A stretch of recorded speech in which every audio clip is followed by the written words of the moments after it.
Today, Mike's going to talk about a little bit of a serious topic, a little bit more serious, regarding the Great Resignation, anti-work, work reform, and how many people are potentially regretting their decision on today's Not So Critical Update.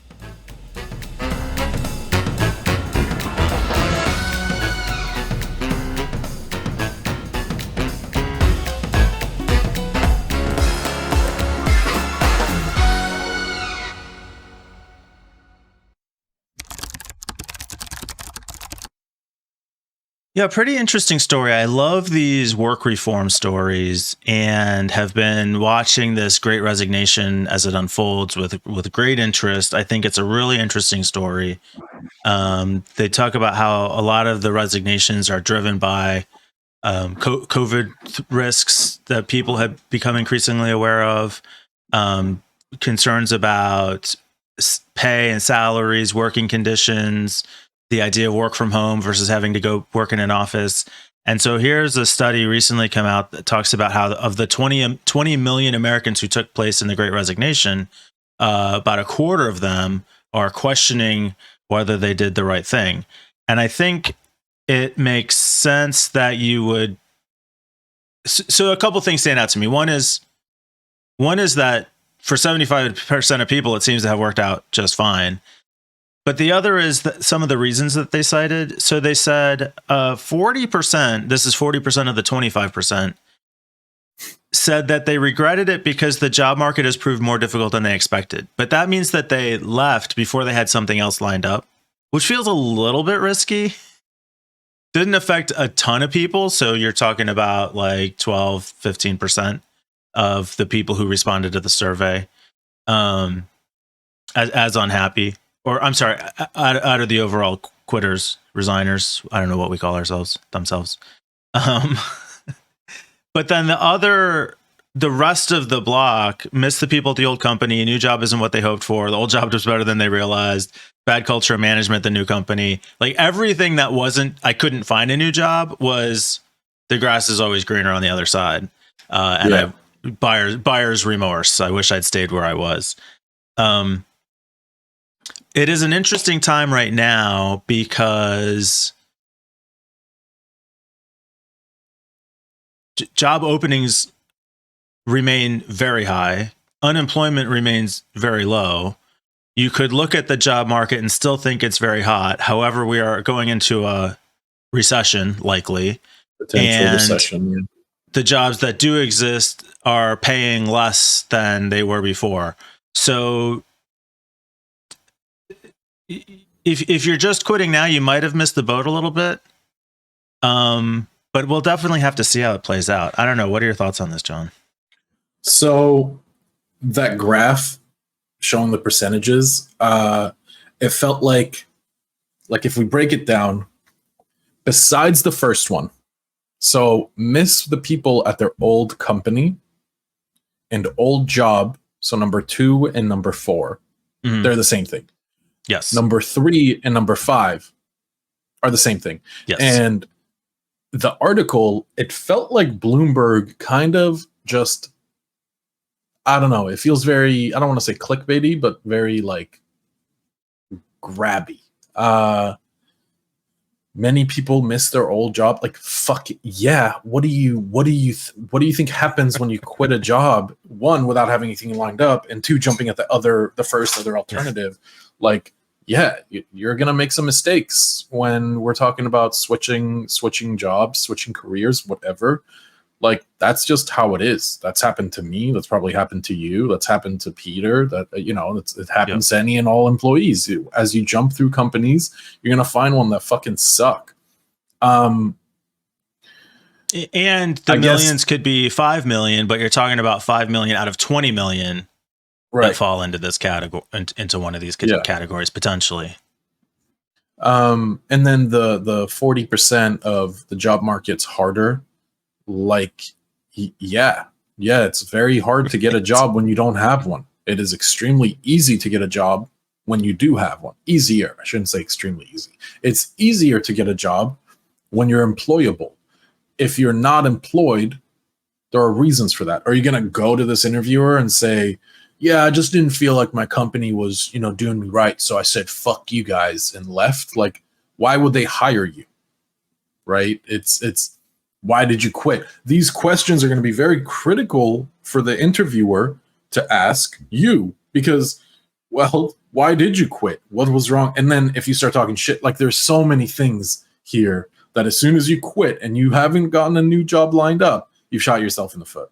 And even if you thought, hey, I've got some savings, the stock market's good, everything's good, I'm going to just take some time off.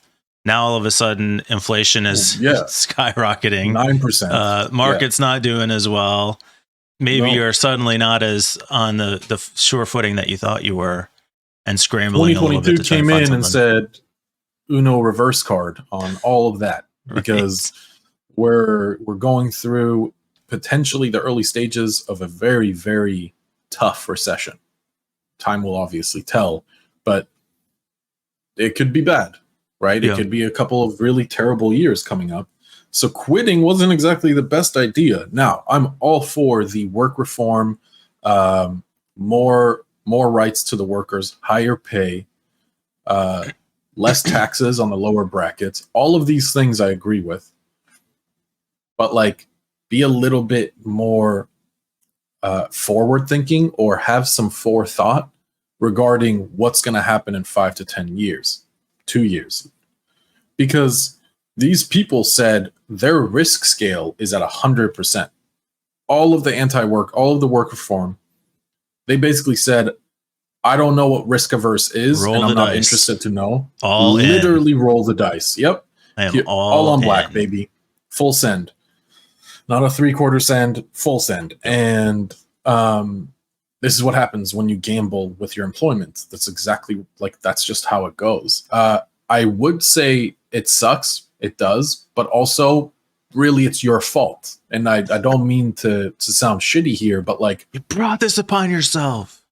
Well, I always tell my friends, they come to me and they're like, what do you think about this job? Or, I got laid off. What should I do? One example is a buddy of mine.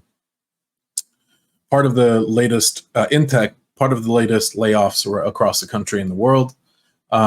Sucks.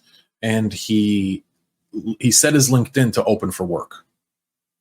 As soon as he did, the company he interviewed with, between the two companies, the one that laid him off and this one company, he chose the one that laid him off. A year later, they reached back out to him. They're like, hey, we really want you. We really like you. Come work for us. Skip all the interview bullshit. We already interviewed you. We know you're good. Come work for us. So he messages me and he's like, hey, I don't think I want to take this. I'm like, why not? And he didn't really have a good reason. He felt like the pay was pretty much the same as what he was making and he wanted more or whatever. So I told him a really, really important line and sentence, philosophy, ideology to live by in our capitalist society. Any money is better than no money. Profound. Deep. Is it true? Deep. I don't think, okay, you're being a little funny, but you cannot look at that and say you're wrong because you might have to deal with some bullshit, but while you're dealing with bullshit, just go keep applying. At least you have a job. Yeah, it's easier to be employed with a job than no job, like we touched on. So you got mouths to feed, maybe just your own. You got rent to pay, you got a mortgage. Maybe it's not the best time to quit. Maybe it wasn't the best time to quit a year ago or 6 months ago. Have some forethought. But that's also talking to the minority of the people who are the minority of people who are unhappy. I'm curious, I guess, as we're talking through this, what do these kind of numbers look like for people quit jobs before for other reasons? We're kind of grouping them together as part of this great resignation as a social movement. But I wonder if you look at 5 years ago of people who left their jobs, how many ended up feeling these same ways? I imagine it would probably be pretty similar. I bet. If not more or less or right on the money. Because you're saying 1 out of 4 people who leaves their job questions that whether they should have done it or not. I guess I might actually be surprised it's that low. Right, exactly. I would even think that people have more remorse. Maybe this is just the people that are spoken out, at least in the last, since that server was taken. I feel like I know every time I've quit a job for a new job, I have some remorse. Eventually I get over it because Sure. I played the cards that I dealt myself. No one else to blame but me. No reason to sit there and dwell on things. But